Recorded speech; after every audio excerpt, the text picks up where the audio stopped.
What I do believe is that most people stack rank and prioritize certain things in a sales organization in the wrong order, and tech usually ends up at the top of that list, and they wonder why they're not getting the results they want. And results are either any results, any sort of revenue coming from sales, or profitable revenue. At the end of the day, we would like to make more than we spend. And so it really comes down to like a 6-part, I call it like a value totem pole for outbound. That is, I think it's the only formula for getting outbound right today. Welcome to Revenue Insights. Every week, we'll be joined by revenue leaders from some of the most successful and highest growing companies. Together, we explore how they built their revenue teams, the journeys that they've been on, and the lessons they have learned along the way. Revenue Insights is brought to you by Ebster. We're a revenue intelligence platform designed to help revenue teams to build more pipeline, close more deals, and retain more customers.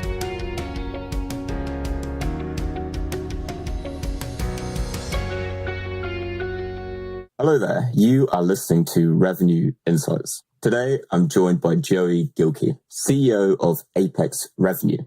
They help to fix businesses outbound as a fractional VP of sales. Joey, pleasure to chat to you today. Been enjoying some of your hot takes on LinkedIn. How are you doing? Lee, I appreciate you having me, man. Yeah, the takes they tend to be hot, unfortunately, for some, and we have a softer generation these days, and so it offends more people than it used to, but I'll take the attention either way. And hence, I wanted to dig into them a bit more and probe a little bit more than a LinkedIn post will allow. Before we get into that, for anyone listening that hasn't come across you or Apex Revenue before, could you give a bit more context on your story and your background? Sure, yeah. So I'm, again, current day CEO of Apex Revenue. So we've been around for about 3 years now. It was off the back of an exit that we had in end of 19, early 20. And so my career started in ministry, actually, of all places. So I actually was in the Christian ministry world for a short stint of time. It's where I met my wife. Realized pretty quickly it wasn't really where my ambitions wanted to stay. I just felt this pulling to be in business, build business, create wealth, give wealth to those who need it, or give away some of that, a portion of that. And so I ended up my endeavors in the business world. Thankfully, when I was in ministry, I got to raise a lot of funds to support that ministry, which meant I got to rub shoulders with very wealthy people and ask them for their money. So I kind of got my taste in sales even there. But more than that, I developed a network of folks who trusted me, liked me, saw my skill sets, saw how transferable they'd be. And out the gate at a young age, I got a very sweet opportunity. I didn't see it as sweet at the time, but I saw it as probably a fairly undeserved opportunity. So I went into the enterprise sales world pretty much out the gate. And so I was selling to the Fortune 1000s of the world in my early 20s.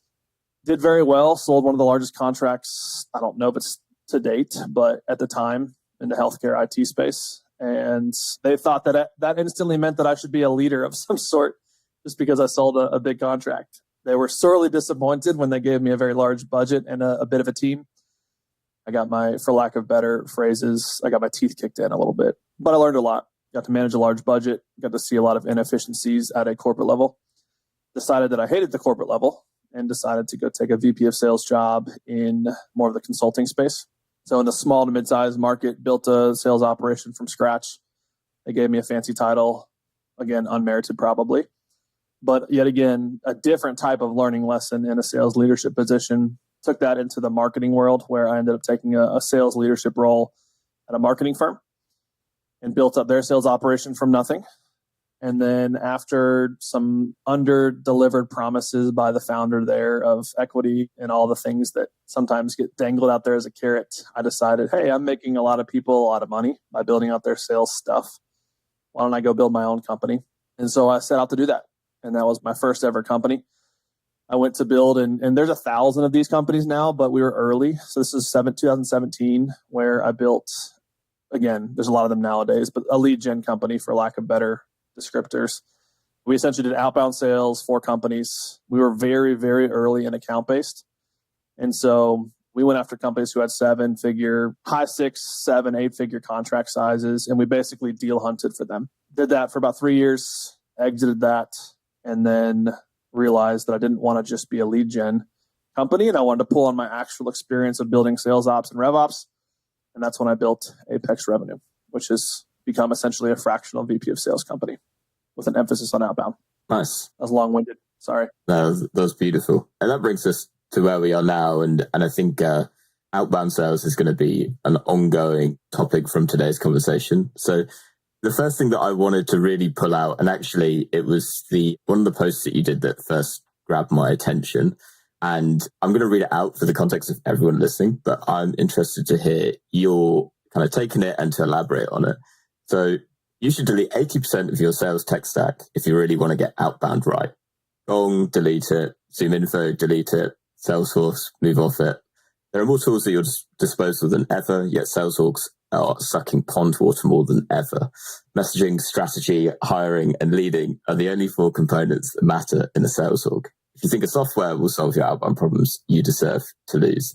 Now, I found this fascinating reading it as someone who works in the sales tech space, but also understand the context behind it. So I'd love to hear it in your word, a bit of elaboration on your point of view on that and where it's coming from, because I know a lot of the folks that are listening will be, particularly in the RevOps space, probably grinding every single day, trying to get the value out of all these tools that they've invested money in. So really interested to hear your thoughts. Yeah. Thanks. Reading it out loud is hilarious to hear it spoken back to me, because I'm like, Oh, great. I've got like 10. I'm not the softest individual. I got 10 more of these, so I hope you listen to what you wrote. I'll just wait for the next 7 to come out. I've already written. Yeah, man. Like what's funny about that, and that went mega viral, at least LinkedIn viral. I've gotten viral on TikTok and stuff before, and that's like millions of views, but those don't really count. Whereas this one had like 700,000 views that first week. And people take it as an absolute, right? And that's why I write it the way that I write it is there's always a layer of explanation underneath it that I don't want to give, because that then doesn't make it viral. It doesn't create the conversations. It doesn't get me on this podcast to talk about this, but I don't genuinely believe that someone should go and cut 80% of their spend on tech stack. But what I do believe is that most people stack rank and prioritize certain things in a sales organization in the wrong order, and tech usually ends up at the top of that list, and they wonder why they're not getting the results they want. And results are either any sort of revenue coming from sales, or profitable revenue. Right? At the end of the day, we would like to make more than we spend. And so it really comes down to like a 6-part, I call it like a value totem pole for outbound. That is, I think it's the only formula for getting outbound right today. And it goes in this order. It goes market fit, which you can categorize market fit as either product market fit or message market fit. If you're pioneering something, obviously you've got to have product market fit. But for most of us, if we have any competition whatsoever, there's already product market fit established. So message market fit is where most people fail in outbound. And then it goes strategy. How do we take that message to the market to get into the opportunities that we then nurture and close into revenue that's profitable? Then it's process. How do we repeatably take that strategy to market to get the message, to get repeatable and systematic outcomes? And then we get into salespeople, sales leadership, and then finally sales tech, right? And I purposely put it in that order because if we don't get the top 3 right, the bottom 3 don't matter, right? And I think that we tend to jump to hire salespeople, give someone a fancy VP, CRO, sales director title. They hire a bunch of sales reps. Sales reps aren't performing. They think if they throw tech at the problem that it's going to solve all their problems, and it oftentimes does not. And so those companies would be better off to delete half their sales team, right? Because a couple posts later in the week, I ended up saying you should fire 70% of your sales staff, right? You'd be better off getting rid of most of your sales team and getting rid of most of your sales tech and going after and solving messaging, strategy, and process before you ever go get tech involved. So that's kind of the premise there. That's my core belief as it relates to sales. You can't move me off of that position. I've seen it too many times. I thought you were going to go harder on that, to be honest.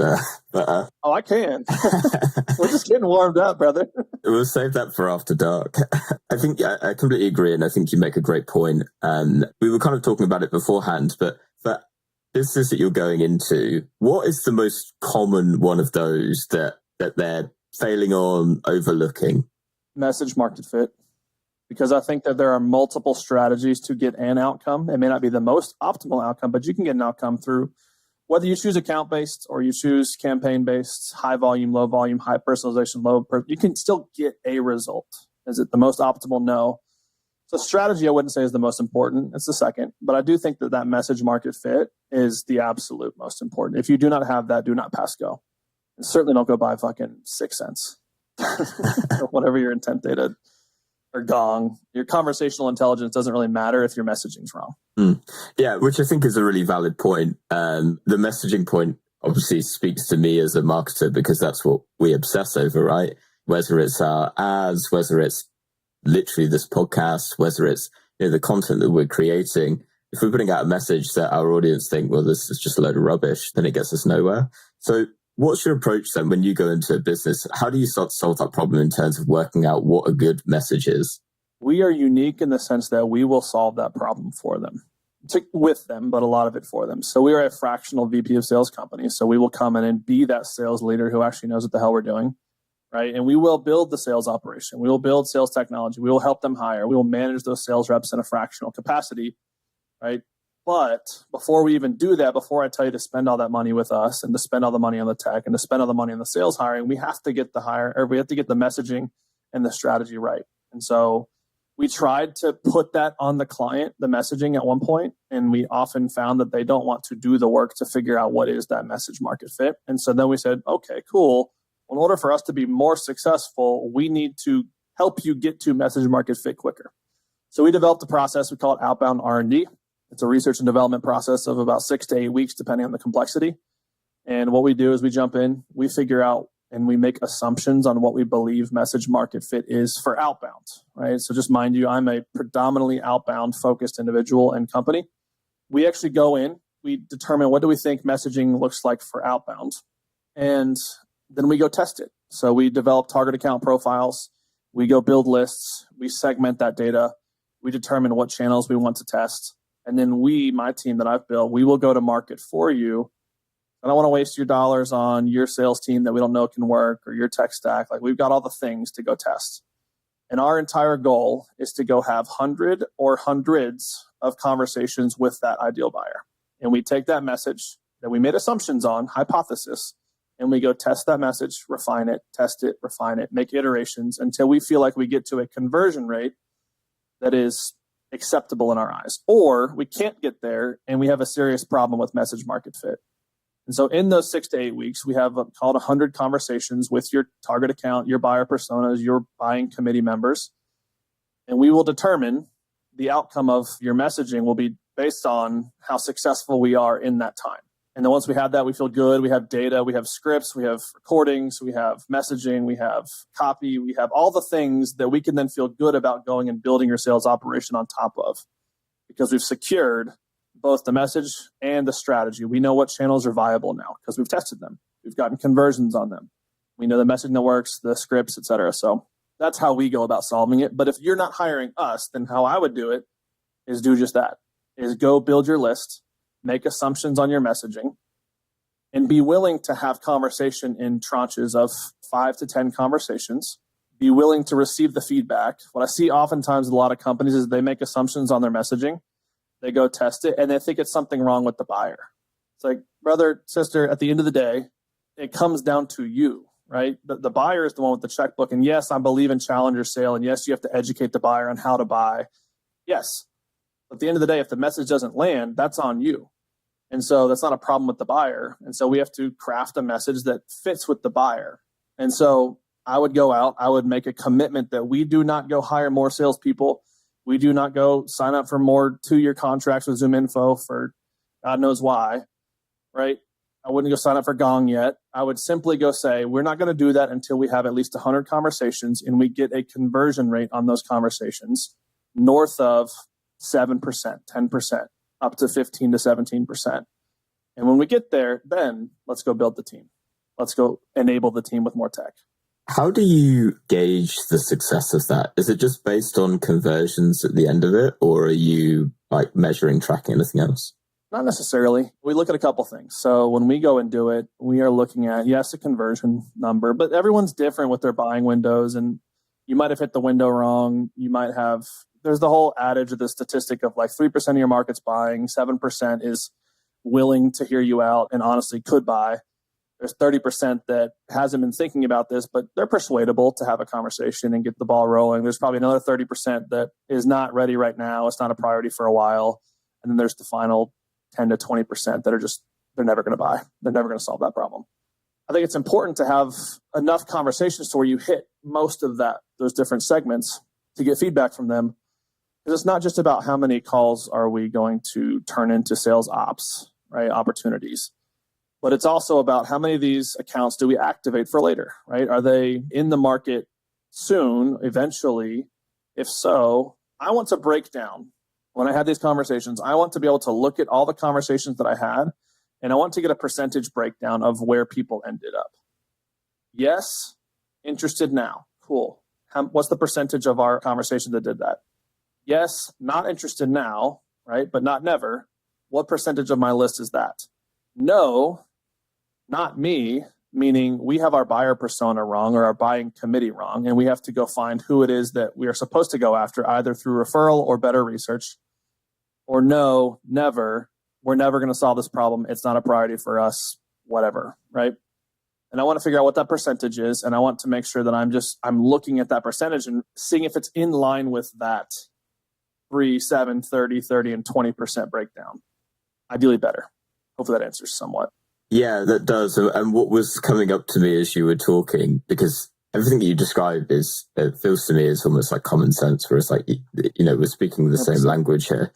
And what's also coming up as we talk is, if I put myself in the shoes of a VP of sales and I'm short of my number for this quarter, and my board or my CEO is going, what the hell is going on here? And then it's like, well, listen, maybe I've listened to this podcast with Joey, and I want to test my messaging because I'm convinced our messaging is where we're falling short, and I'm going to need 6 weeks to test this out. I feel like they're going to be going, oh, there's no way we're giving you 6 weeks. You've got to hit your number. So to those folks who are, for most VP of sales, who are really being driven to hit that number every single quarter, and there's a huge amount of pressure on it, what would your advice be to them? It would be, remember this moment. The sins of your past will haunt you first. Right? You got here because you didn't do the heavy lifting on the front end. That's okay. You'll learn from that, right? It's not a loss if you learn. Secondly, if you're like, shit, I do have to get it in gear, then go to your existing customers. Ideally, try to find some who came through inbound or outbound channels. If you're trying to get outbound sales, right? Or if it's inbound, then go to your inbound converted customers and sit down with them. Be willing to pay for that time, right? Have it come out of the sales department's budget if you need, and say, hey, listen, where were you before? Right? Go talk to us specifically, look back. Who was the decision maker? Who was in the buying committee? Who had those conversations with you? Where were you before? What was your biggest issue? Why did you convert? Do you remember anything in the sales process that really pushed you over the edge of like, yeah, we need to do this? And do basically reverse research and development on people who have converted already. Now, they're already a little bit biased towards you because they've been working with you, assuming they're seeing success. You have to hold out the grain of salt. But go backwards and look at who has already converted, because those conversations are much easier to drum up, right? And then take that data and then bring it to, okay, now how do we do forward research and development? Just because you don't have 6 weeks does not mean that you shouldn't still start the process, right? And so still try to have the conversation and try to have better assumptions now that you've at least gone backwards to the research and development of your past clients who've converted from different channels. Take that data, make assumptions, see if it actually converts in live time, but also be willing to go have conversations in the R&D type of capacity, not just in I need to have conversions capacity. That would be my biggest thing. And I would say my first piece of advice is probably the more important one, which is learn from this, right? This is why things didn't work. This is why we're here. I do want to help you now, but I think that the biggest advice I can give you for your future is to realize that you're here because you didn't do this when you started. Yeah. I really like that. and also, it's the way of the world, right? We learn from our mistakes and here's what you'll learn about me, Lee. I have made my money. I don't need to work. I don't need anyone else's approval. I don't need anyone else to love me. That's why I can write the way I write LinkedIn. I will tell you exactly what you need to hear. and we'll never have to sugarcoat it. And that's not a flex. It's just this is where you need to work towards getting in your life, whether you work for someone or you own your own thing, is get to a place where you can be unapologetically you. That's a philosophical little nugget for you guys listening. I live on a 70-acre ranch and live the way I want to live because of the decisions that I've made in my past and the advice that I was willing to heed from people above me. And I think all of you who are listening probably want to get there. And so that should be a goal that you have on your goal board or whatever you do in your morning routines, is get to a place where you can be unapologetically you and give people the advice they really need. I've got the 70-acre ranch on my goal board as well. So everyone knows. There you go. Do it. And with that in mind, I actually want to change track slightly from messaging into something that you mentioned earlier that I know you've been talking about, which is around should sack 50% of your reps tomorrow. And that aligns with something that we've been seeing coming up a lot as well in terms of, I guess, more broadly, quota attainment. We ran some analysis recently that showed that 23% of sellers are making up 83% of business revenue. It's a pretty startling number. I think everyone had kind of a gut feeling behind it, but to see it on paper was kind of like, oh, wow, this is actually a pretty serious problem. And actually kind of nicely aligns with, I think, what you're seeing as well, right? Sure. So my simple question is why? Why are more than 50, 3/4 of sellers dropping short of hitting their number? Are you familiar with the Pareto principle? I am, yeah. Yeah, it's 20. Yeah. And what were the numbers you just gave me? 23% are driving 83% of the results. Mm-hmm. It's almost identical, right? Mm-hmm. I don't know if it's higher power that dictates these laws or if it's a universal thing or whatever. I think that a lot of things fall in line with 80-20. Why I said delete 80% of your tech stack. Why I believe I was being generous when I said let go of 50%. That's why my next post the next day was it actually should be 70. And I probably should have wrote another one. This would actually should be 80. Again, I don't truly mean that as an absolute statement either, but at the end of the day, most things in life, 20% of what you do, 20% of who you employ, et cetera, drive 80% of the results. It doesn't mean that you have to get rid of everybody. It just means that knowing there will always be a disparity between the top 20% and the results that you want from the rest. And so what I have found is I would far rather invest more resources into the smaller category, the minority producers in my sales organization that are driving 80% of the results. And then my job as the sales leader, the rev ops leader, the CEO, whatever your title might be, who's over top of this, my job is to make that 20% that's producing 80% of the results the new average. Like that's my job. That's what I want to create. And so I want my next 80-20. I want the 20% that were, or the 80% that aren't producing as well as the top 20%. I want those 80% to look like the old 20%. And that might mess some people up, but I know some people are visual, but at some point you have a 80-20, 80% of people aren't doing what they should or aren't producing to the level of the top 20%. But my job is to then turn the new 20%, call it a year later, into like the all-stars that would have crushed the 20% in the former version of our sales organization. And now the 80% we do have look a lot like the old top performing 20% in the old organization, right? That's our job. But I think your question was, why is it that way? So outside of giving you this is a principle that seems to be universal to some degree in more realms than just sales. I think that sales reps are a couple things.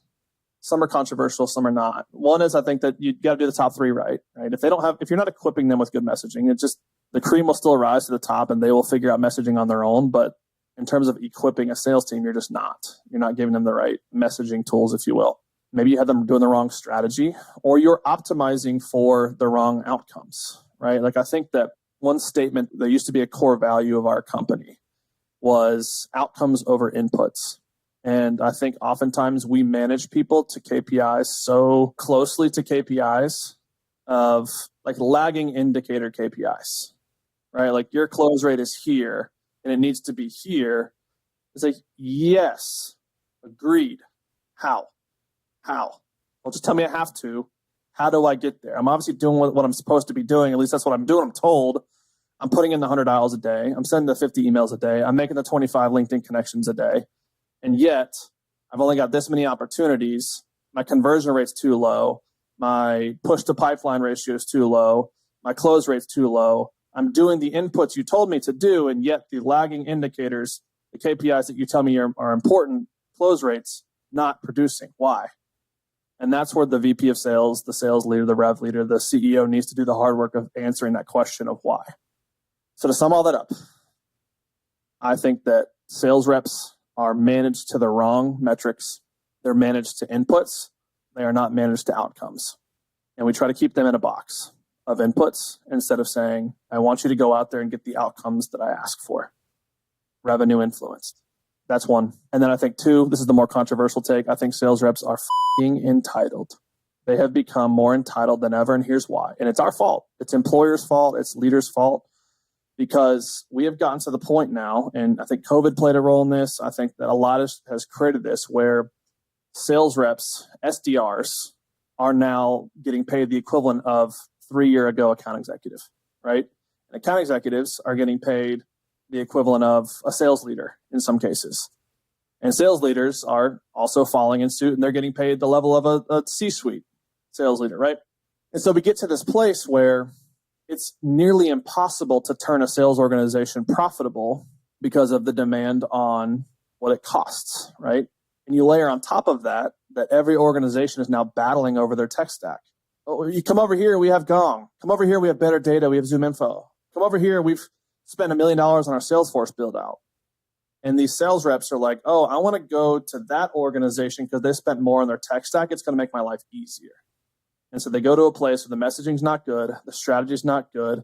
They're measured on inputs, and they're measured on inputs because they're given technology that says that, hey, you can hit your inputs easier. And yet the outcomes are not coming out profitably. And we sit here with our hand on our head wondering why. And I think that's the answer. And it has turned them soft. Two really fascinating points that I've marked it, don't worry. I want to actually grab on from your first point. You were talking about the lagging indicators, and I think a lot of people listening will be feeling like resonating with this idea of, well, let's just add more in. Let's just, more activities, more calls, more emails. In a marketing world, it's, well, let's just spend more marketing dollars and we're just going to get more at the end, right? And then it doesn't work out that way. And you kind of rhetorically pose the question that leaders asking, like, why? Why is that the case?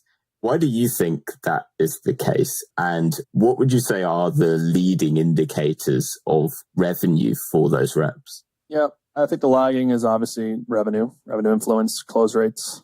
I'll start with what are leading indicators. I think it's case by case. It's a little bit different, but I do think that, sure, there's conversion metrics on there. I'll give you an example. So I'm analyzing the data of a $12 million marketing agency that sells high-end Drupal website developments to Fortune 1000 type companies. Okay. So they know their target accounts. They know what they sell.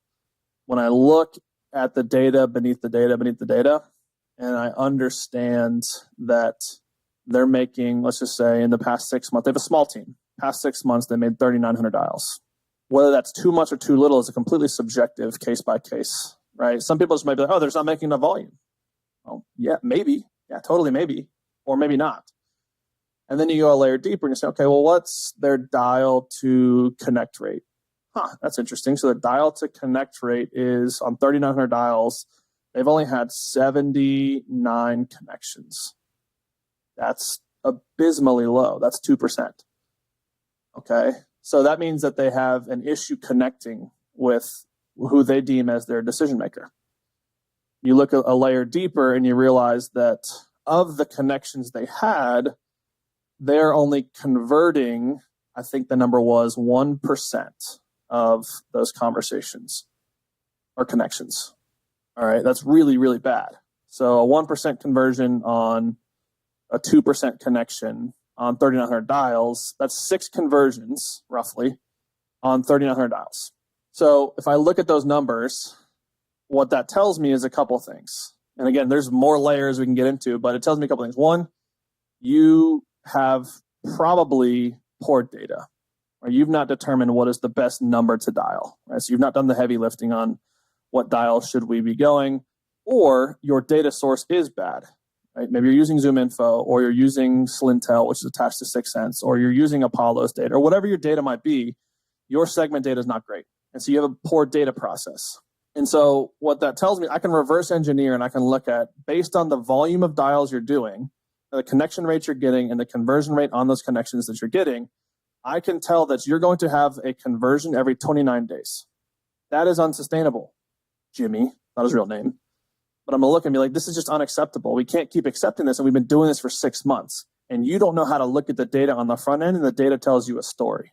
And so you don't need fancy tools. You just need data that tells you what the numbers are on the front end. And then you need to know how to turn that data into a story that helps you solve a problem. And so it's a data problem, et cetera. Here's the layer deeper. I go to the 78 connections they had, and I found that 42% of those was either a referral, AKA it was not me, wrong person, or it was wrong person in the organization, no referral. So what you're telling me is, even of the 3,900 dials I had and the 78 connections I had, only 30 something of those were relevant.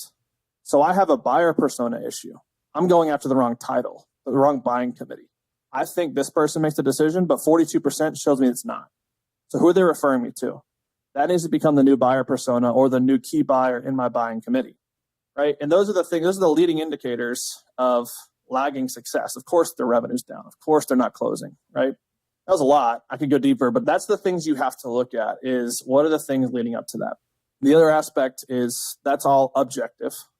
You have to look at subjective. So something that we install in every company, and this is probably the best, most practical advice you could have in your company right now, is you need to have a daily shutdown scorecard.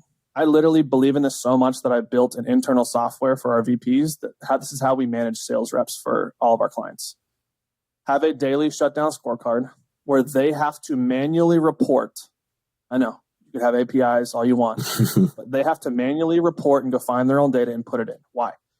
Because they have to be personally accountable to their numbers. Yes, you can go pull those reports in Salesforce. It's easy. But I want to have them manually go find it themselves, put it in my scorecard so that they are personally accountable to the leading indicators.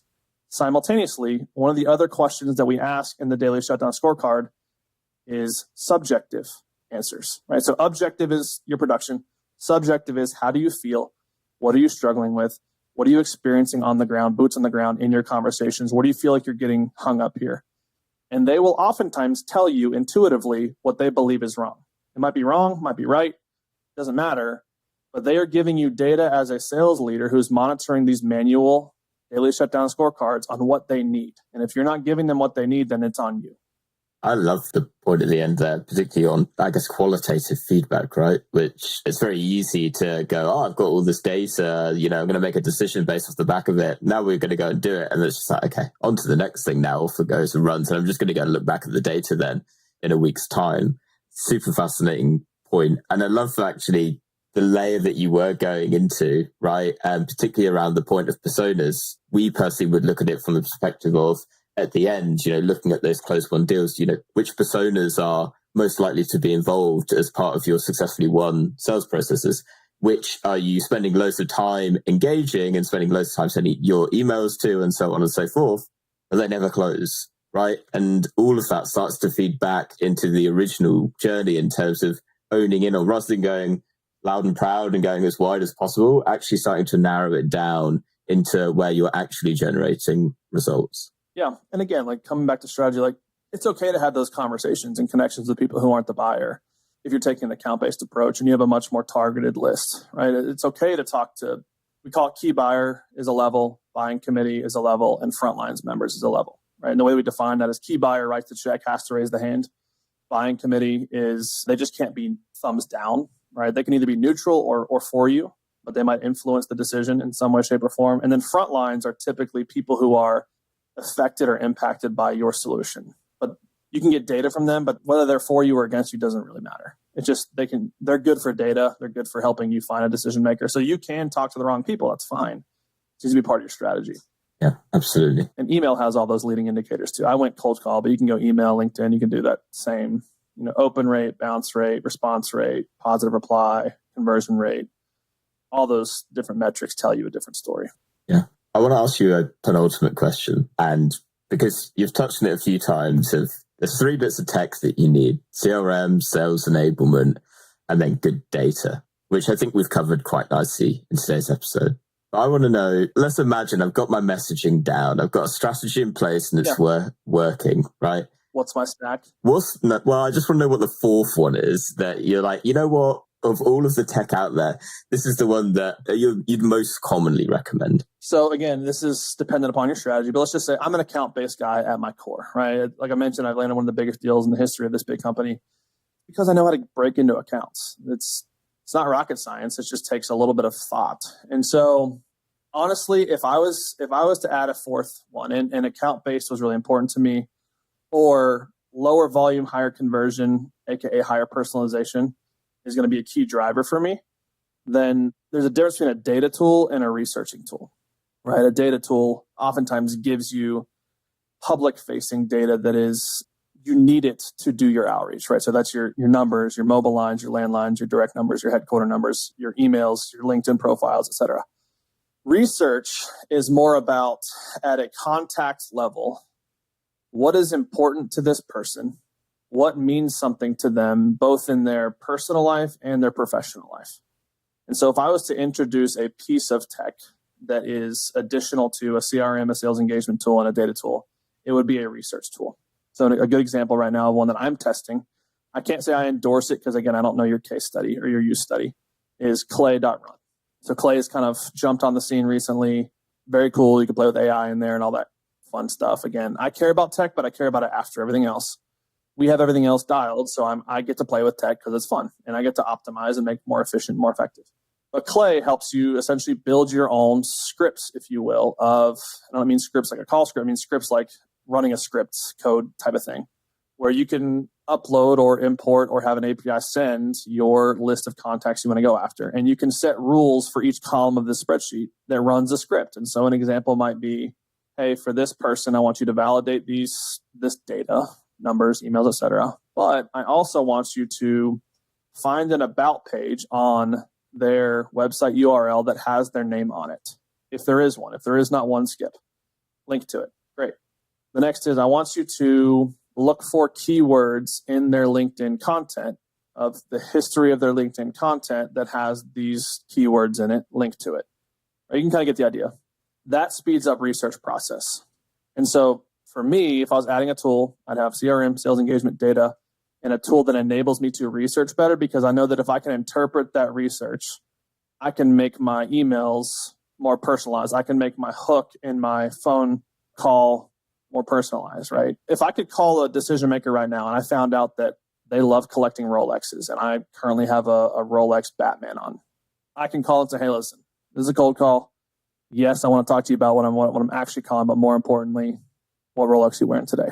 Another important, right? I've broken the ice. He's going to give me the 30 seconds after, right? If I can be equipped with that in my sales process and my sales rep has that information, they know how to use that, right? Our metrics, talking about leading indicators, are going to skyrocket. So that's what I would add. I love that. Excellent recommendation. All right, last question. I think you're going to like this one. What is one book that you would recommend to other sales or revenue leaders? And this could be fiction if you want it to be, non-fiction. Take this however that you want to take this. Okay.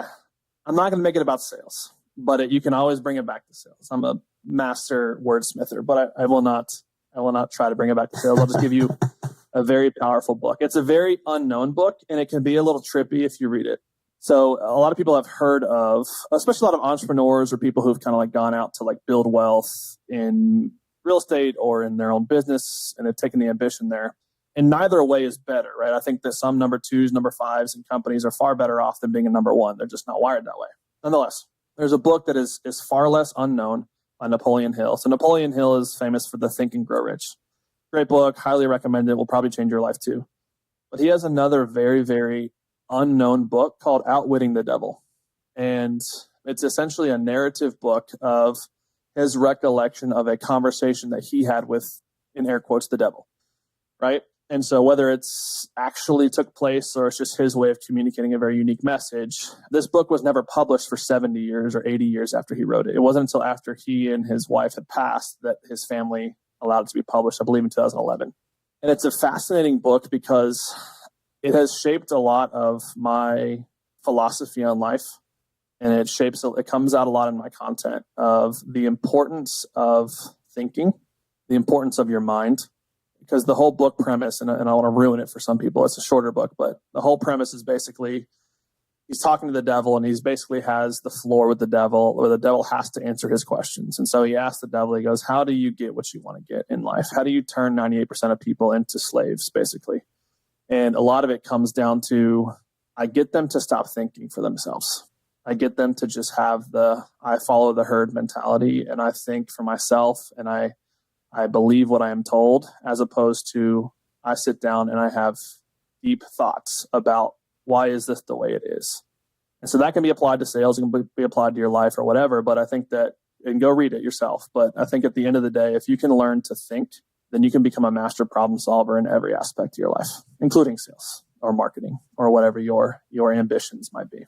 Ooh, hot takes and hot book recommendations as well. I love that. Yeah. I want to give you one that no one else is ever going to recommend. So that comes down to that's more my personality anyways. I don't want to give you Challenger Sale or something like that. Yeah, but surprisingly it's only come up once actually. Challenger Sale? Only one duplicate so far. I'm quite impressed because I feel like everyone goes, oh God, don't say the thing that everyone else has already said. Challenger Sale, gap selling, Challenger customer. How to win friends and influence people. That's usually the one I expect to come up. Yeah, Think and Grow Rich, I'm sure is on there, but no one, I guarantee no one will ever, unless they listen to this podcast and they take my recommendation, they'll never offer that book. It's actually hard to find unless you know you're looking for it.